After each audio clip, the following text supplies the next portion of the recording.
Hindi ka nagtatanda. Lalayas ka. Gusto mo, sa mga kapatid mo. Ay, ay! Ikaw natuturo ng kalandan dito, pamangkin mo! Nakakapagod kayong mahalin. Minsan ba, minsan mo kami mga anak mo? Ilaw ng tahanan. Yan ang madalas na sinasambi kapag ang pinag-uusapan ay ang ating mapagmahal na ina. Pero paano kung bilang anak ang iyong ina ay puro madidilim at mapapait na alaala ang iginunit sa iyo? Dapat pa rin ba siyang mahalin at patawarin kung ikaw ay kanyang pinagdamutan ng pagmamahal at pag-aaruga? Eh sa kanyang pagtanda, handa ka bang siya ay iyong alagaan habang unti-unti siyang nanghihina at hindi ka na niya makilala? Yan ang mga nakakaantig na tanong na bibigyan natin ng kasagutan dito sa totoong kwento ng isang lola na nag-trending ang mga video kamakailan. Naku, ginagaranti ako, lahat tayo maiiyak sa episode na ito. Kaya tayo natutukan ang aming special Mother's Day presentation na pinamagatang ang inang walang puso na Nanay Gloria Cosipag story.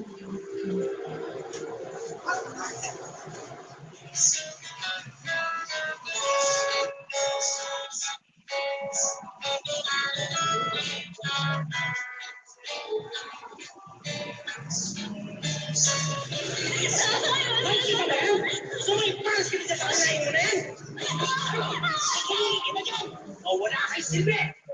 Sino sana kaya din? Sino nga dito? Tatay mo dahil sa'yo! Isang bata ka! Hindi ka lalabas yan! Ami, kwentuhan mo nga kami nung mga ikinuwento sa'yo ng nanay mo nung kadalagahan niya. Tita Mel, yung lagi naming naririnig na kwento niya is laging nag-aaway at laging nagiinom yung nanay niya at tatay. Siya yung panganay, so siya po lahat yung inuutusan, gumagawa sa bahay para mamasukan ng katulong. Yan po. At glory siya. Opo, kasi grade 2 lang ang natapos. Oo. Anong katangahan yan, ha? Babae ang pangalan mo. Nene! Tapos sasabihin mo, tomboy ka. Nalilito ka lang, ha? Gutom lang yan. Lilipasin yan. Ay, hindi to gutom lang. Nagpapakatotoo ako. Saka wala naman masama sa pagiging tomboy, ah. Hindi ka sabi tomboy. Ito. Isuot mo ito. Isang bagay sa'yo. Hindi mo noong short na yan. Yung boses nyo naman po, baka pwedeng ibaba nyo. Kaya yung mga kapitbahay, yung pinapanood tayo dito. Eh, ba kasi pakialam nila? Dati namang malakas ang boses ko eh. Sino kasi itong si Nini? Hindi mo, ha? Paano yung pamamasukan mo? Sa tingin mo, sino kukuha ng tomboy na kasambahay? Hindi naman ang pagiging kasambahay ang pangarap ko, Nay.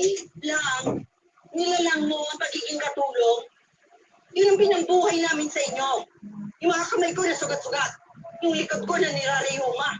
Tapos ito na isusukli nyo? Wala akong utang na loob. Lahat ng ginagawa namin ng tatay nyo ay para sa kinabukasan ninyo. Kaya isaksak nyo dyan sa kukote mo, ha? Na wala kayong karapatang sumuwi sa akin hanggat wala kayong ambag sa mesa. At habang narito kayo sa pamamahay ko, ako ang masusunod. Ay, bilang normal na sa pamamahay nila Gloria ang ganoong klaseng pag-uusap. Pero ang masasakit na salitang ito ay aabot sa ulo at magiging mitsa ng pagkawatak-watak nila. Yan ang napapagay sa'yo! Huwag kang alis dyan! Nay! Anong ginagawa niyo kay Bunny? Anong pas? Hindi kinukulong! Balik mo siya! Ano mo? Henry! Pwede na ako mag-piso. Oh, ayos. Hindi ba? 16 anyos, tatay na. Kala mo kung sinong matigas at puto, ha? Grabe naman kayo, Nay. Ganong edad din naman po kayo ni tatay nung ikinasal kayo. Iba kami. Ginusto namin yon. At masipag kami. Eh ito, ha? Suwatin na, palabusin pa, ha? Ha? Nay! Ha? Nay! Nay, tama na po! Ano ba naman kayo? Hindi ba kayo kontento? Kinalagkad nyo doon sa labas hanggang dito, tapos kinulong ninyo ngayon. Gagamitan nyo pa ng walis tingting? Sobra na kayo, Nay. Hindi naman hayop si Bunny. Dapat ganyan kayo. Gusto nyo yung nahihiya kayo. Nahihiya ka? Ha? Bakit? Totoo naman, ha? Ayaw mong mahiya. Huwag ka nang upo sa bahay na ito, ha? Lumayas ka na! At saka, hindi ba sabi ko sa'yo, huwag ka magsusuot niyan! Hindi ka makakasunod sa akin, ha? Huwag kang titira sa pamamahay ko, ha? Lumayas ka rito! O ikaw! Subukan mo lumabas yan, ha?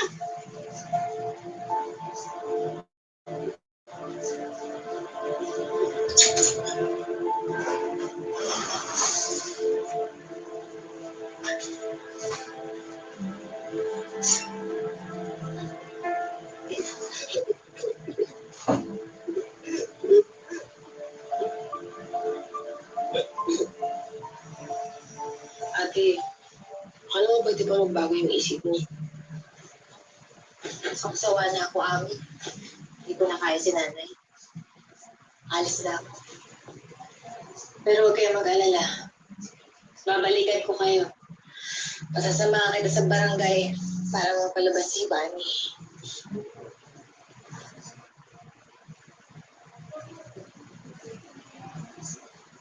Lalayas ka. Sige, lumayas ka. Kung gusto mo, saan ka itong mga kapatid mo? Ay, sandali.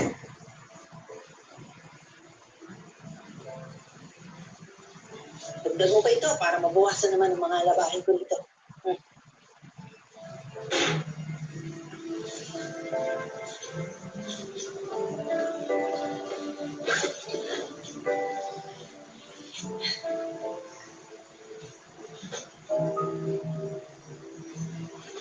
Puro pa ba yan si nanay? Si Bunny? Ano pa hinihintay mo? Tingin mo, piyakan kita. Basta.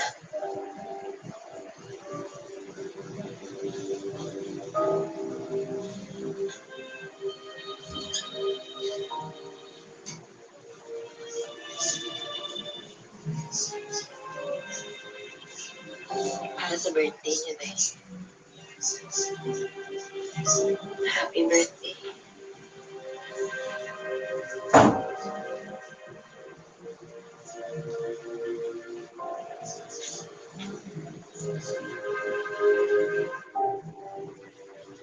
Okay.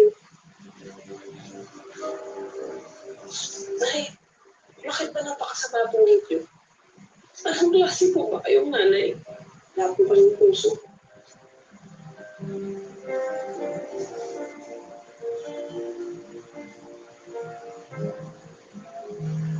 Anong feeling mo, no, pag sinasaktan ka? Masama yung loob ko, pero nakikita ko naman po sa lahat namin magkakapatid, ganun din yung turing niya. Oo. So lahat naman po kami, sinasaktan niya, sa pamamaraan ng disiplina niya, parang malupit po kasi. Malupit. Madi-describe. Oh, Tay. Susunod kasi, Huwag mo yung basta-basta umaakit ng puno. Basta nangangako ako sa'yo na kakausapin ko yung mga kapatid mo para bumalik sila dito. Pero ikaw, natis mo hindi umalis, ano? Marunong ako sinong makituko sa nanay mo. Pero magkaugali ko. Boss, dapat mo sa akin nalitikpan. Okay. Ano na dito? Hindi kami magkaugali ni nanay.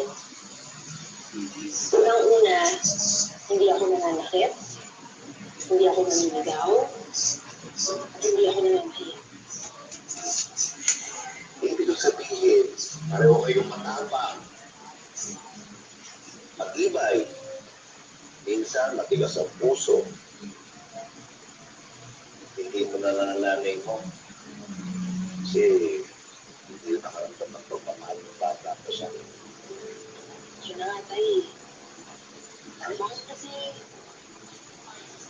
bakit kailangan nang ibalit sa amin, magalit ko sa mga kaya tagal-tagal na yun. Sarap din yung anak ko.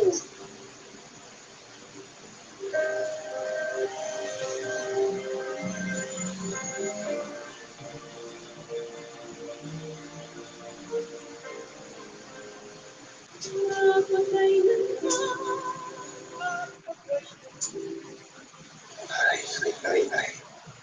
Gusto sa ako. Gusto ba, minsan ang pinupuli ka din.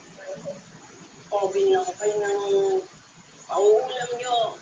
Wala na akong panahon magluto. Kailangan ko pang tapusin yung labada kay magluring na yung gabi. Bukas makapapakot yung mga orga. Wala ko naman kailangan ng trabaho. Eh sana kasi hindi ka nagpatihulog sa puno ng mangga. Para hindi kailangan doble kahit ang gawin ko may mapakain na sa inyo. Kaya namang iwan ko yung kay Ami. Napakatalas ng tila. Walang prema kung magsalita. Akala niya hindi ko naririnig kanina. Hindi maubusan ako ng kliyente. Oh, sino bahala dyan? Huwag mo ubusan ng tatay mo. Ako. At saka kung may kailangan siya, syempre, kamagasilaso. O ganun. Huwag mo na ako hintayin. Ha? Tulog ka na mga kata. Sige na, sige na. Ano? Sa mga pagkakataong hindi nakakapagtrabaho ang asawa niya, dinodoble ni Gloria ang pagkayo.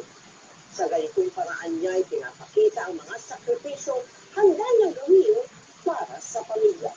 Kasi po si Bani, nakabuntis ng bata pa siya. So, hindi po sila pinagsama kasi bata pa.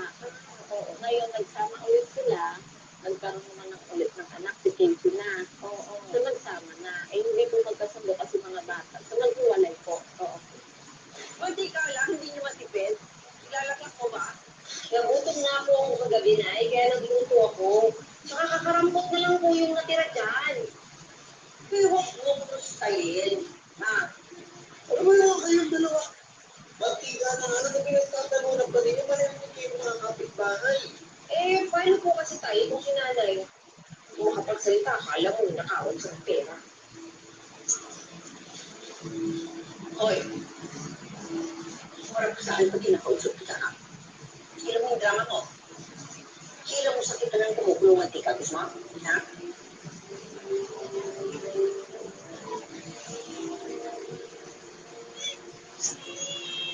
Ay,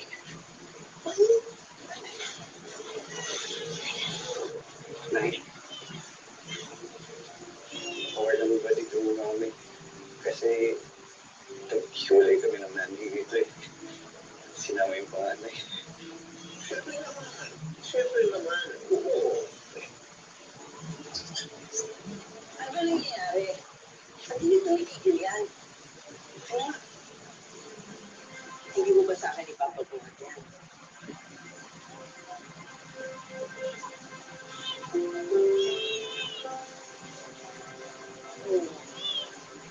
Sana.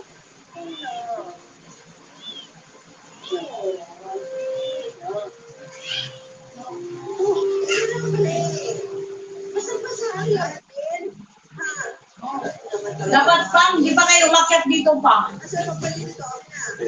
Pang. Pang. Ito na po, Pang. po.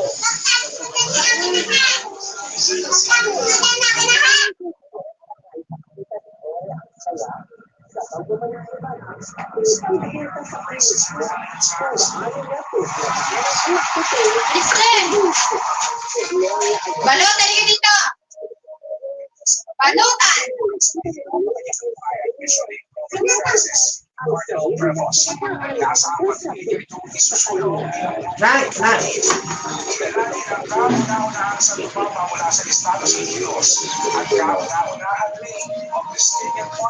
No! Halika dito! Ibigay mo yung ballpoint. Ay, na bola. Bago pa man malaman kung sino siya, sinisigaw lang Hello, dito ko. ang bagong Santo Papa si Robert Francis Revos.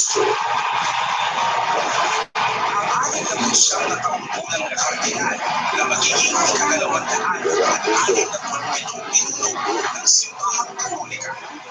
Ang pangalang pinili niya, Leo XIV, isang pangalan sa kasaysayan ng simbahan na sumasalamin sa pagmamalasakit sa mahihirap at pagpapanig sa mga manggagawa, gayon din sa doktrina. Et benedictio Dei omnipotens, Patris, et Filii, et Spiritus Sancti, descendat super vos et maniat semper. Kasaysayan at mga eksperto ang magsasabi, kakaiba ang isang Santo Papa mula Estados Unidos. Ipinanganak ang Santo Papa sa Chicago, Illinois sa USA noong 1955. Puso sa tatlong magkakapatid. Sa palayang ng ABC News sa Amerika, ikinuwento ng kapatid na si John Prevost na nagkausap sila ng Louis Cardinal bago ang conclave at sinabing hindi raw pipili ang college cardinals ng Amerikanong Santo Papa. Nagtapos ng mathematics ang Santo Papa sa Villanova, isang Augustinian Catholic University sa Pennsylvania. Pumasok ng Order of St. Augustine noong 1977. Nag-aaral sa Catholic Theological Union of Chicago. Nag-aaral ng canon law sa Roma at na-ordain noong 1982. Nagpunta sa Peru kung saan naging kura paroko, guro at misyonaryo. Nakilala siya doon bilang pari na tumutulong sa mga mahihirap na komunidad. Tumagal sa Peru at naging dual citizen. Kaya sabi ng mga eksperto, hindi lang siya basta maituturing na Amerikano, lalong malaking bahagi ng buhay niya ang ikinugol sa Latin America. At dito sila nagkakapareho ng sinundang si Pope Francis. Grazie Papa Francesco.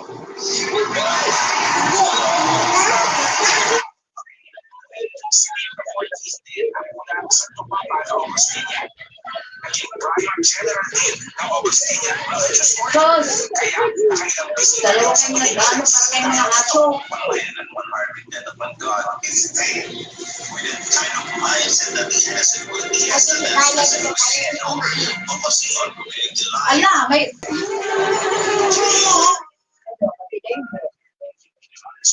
Namatay na po si tatay, parang ba't lalo siya naging gano'n? Eh, bunso.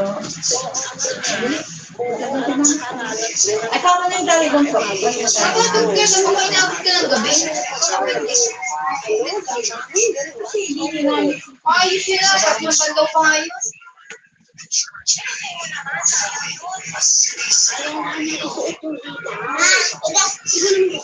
Atatin mo kay Papa. Hanggang ngayon, nakakapa pa rin, no? Tapos madami yan. Ate, 60 plus na lang si nanay. Kung noon na hindi niya magawa, sa tingin mo ngayon magpapago kaya? Wala, doon kay mama mo. Hindi. Doon kay mama.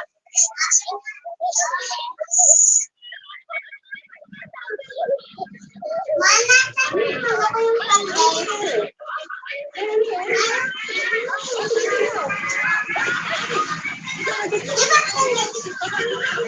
Ayun lang, yun na eh, kasi wala ko. Ang mahal ko. Wala ko.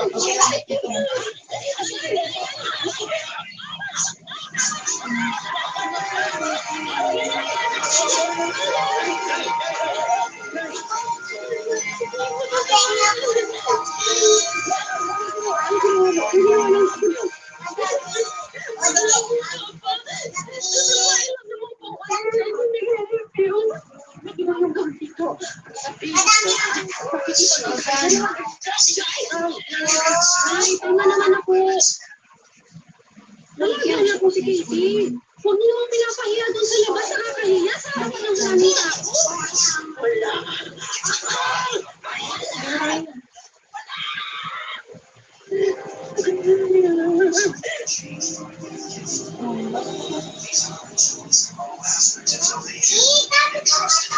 Kasi, sayang iba lang. Paano?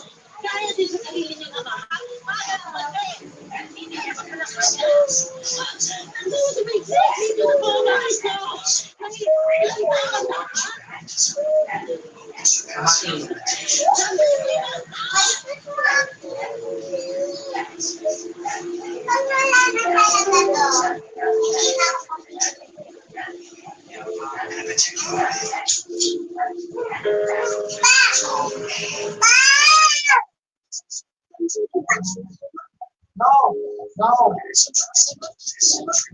Balutan na ka dito.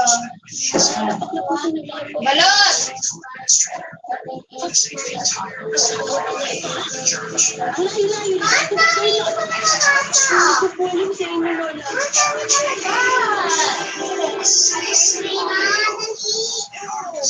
Kasi bala.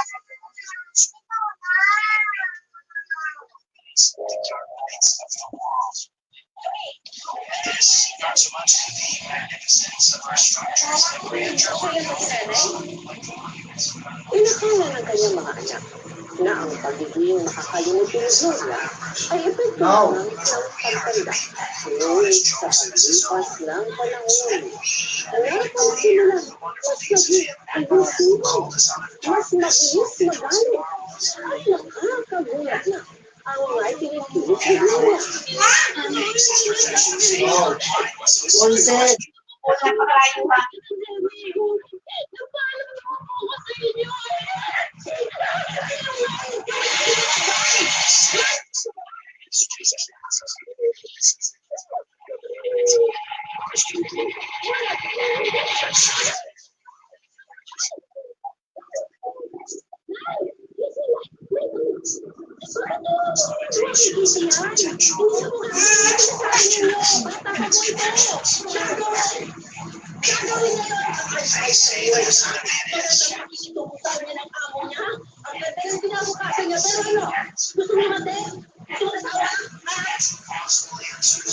Which characterize two and different. Estudyante pa lang kasi. Ano po ang sinasabi niyo?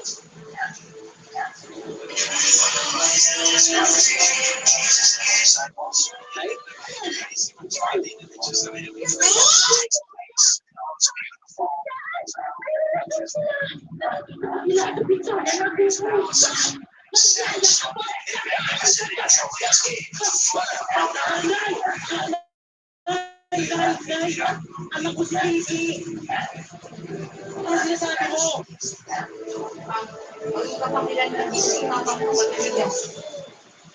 The setting speaks to us of a world that considers Jesus a significant person. Alam ko!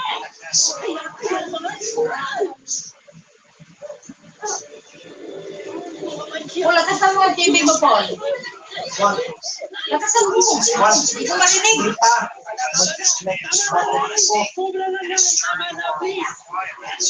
This world has a danger. Pagpapalaki mo sa akin, pag-aaruga mo sa anak mo. Then there's the other response to Jesus' question. That bahay ko of the to! common people. Lahat na nandito akin!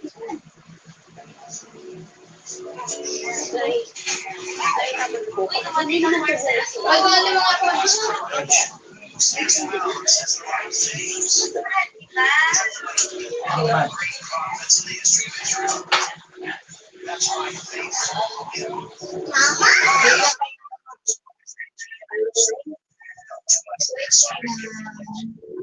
And to them, he's only a man.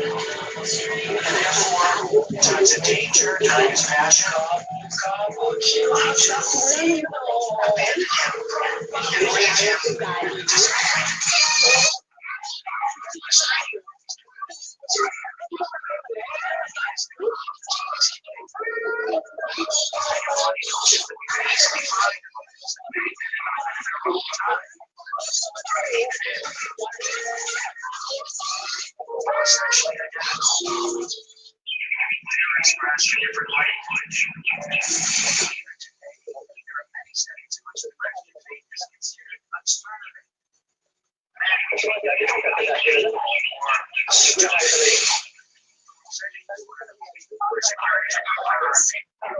technology, money, or success, power, pleasure. These are contexts where it's not easy to preach the gospel. It's not easy to bear witness to the truth. Believers are mocked, opposed, despised, or at best tolerated and pitied. Yet, precisely for this reason,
Pagbigyan mo kahit na.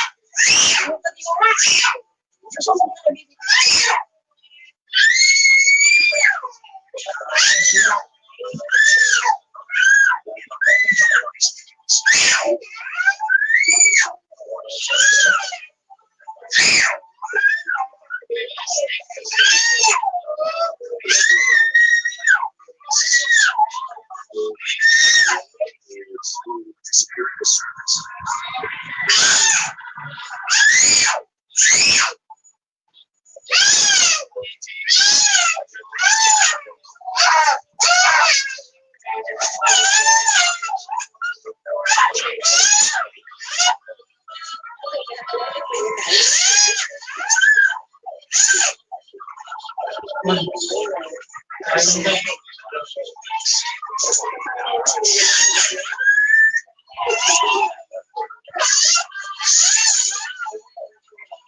No.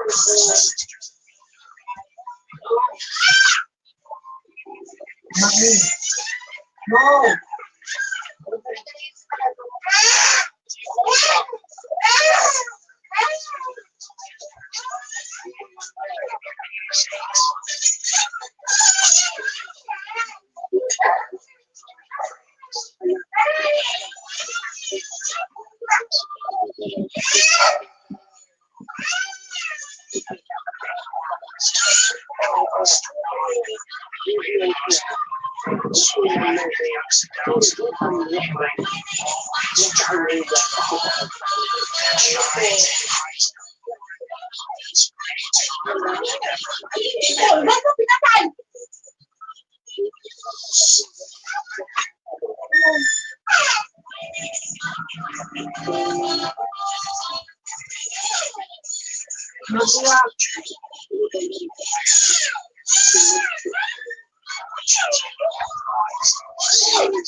Wala ko sa masaktan.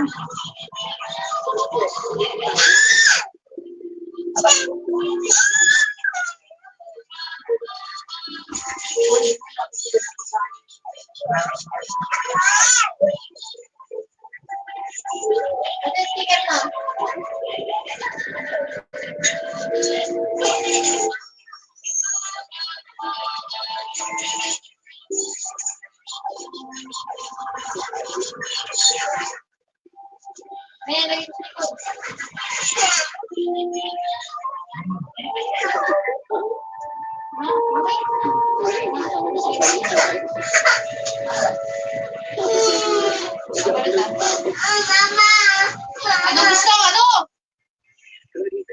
Balik ka.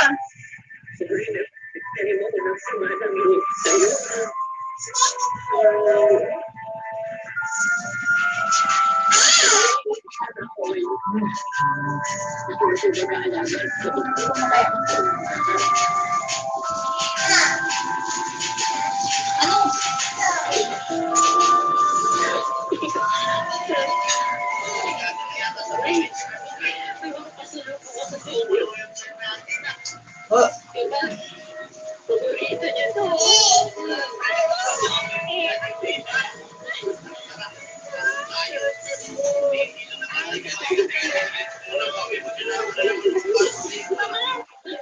Holy Father takes the gifts of bread and wine and he offers them to God with the ancient Jewish words from the Seder.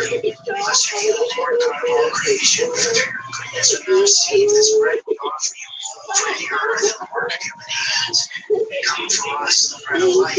And then, with a chalice filled with wine and a drop of water, symbolizing Christ's divinity and humanity respectively, praise, bless you, Lord God of all creation, for your goodness we receive this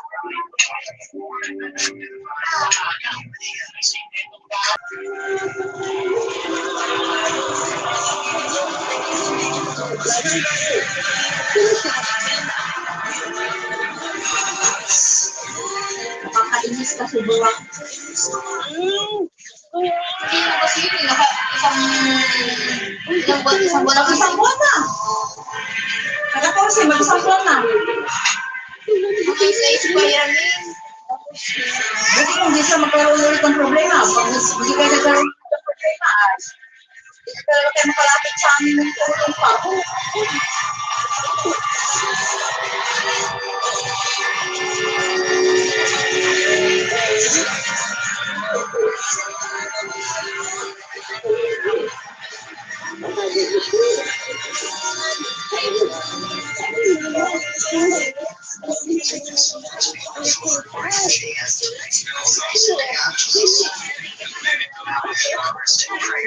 Hiram ka ng gel ng tao, alam namang ibabayad ng kaposi.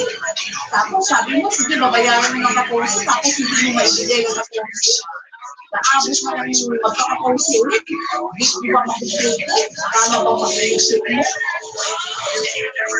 Mga kupa? Huwag mo yung dahilan, ikaw may nasirapan.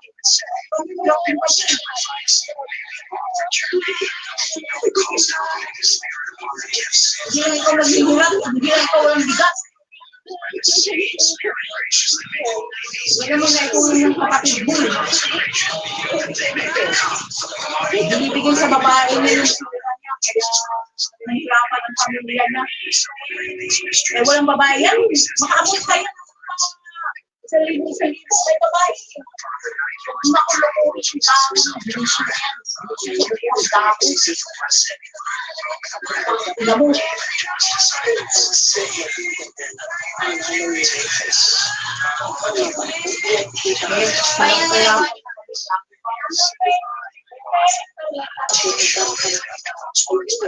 ginagawa ni Ma'am, sabihin mo, Ma'am, ito ang pinili Lola. Kung may mga utak na. Wala, doon, sa kotse mo, Arnes. Wala ka, ka. kakalak.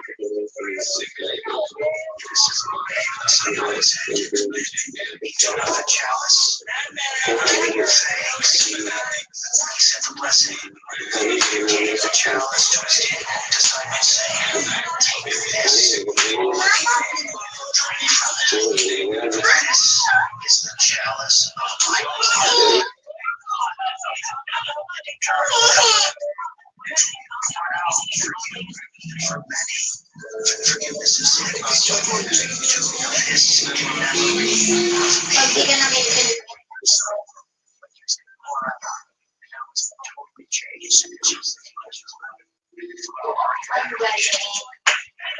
hanggang 10 seconds. Hindi nakangiti.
Be faithful to the Lord's commandments and never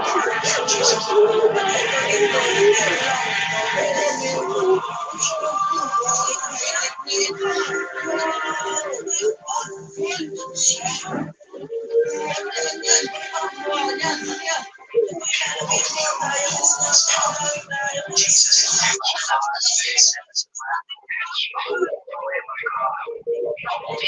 Takes away the sins of the world. Blessed are those who call to the supper of the Lamb. Everybody give praise with the words of the centurion to Jesus in the gospel. Lord, I am not worthy that you should enter under my roof. And I say, Jehovah, Christ receives Christ, the Messiah, and the Son of God. Appearances Kahit wala kami provide. Lahat kami hindi naman kami nagtanong ng relationship. Anak sa atin. Lalo na ako naging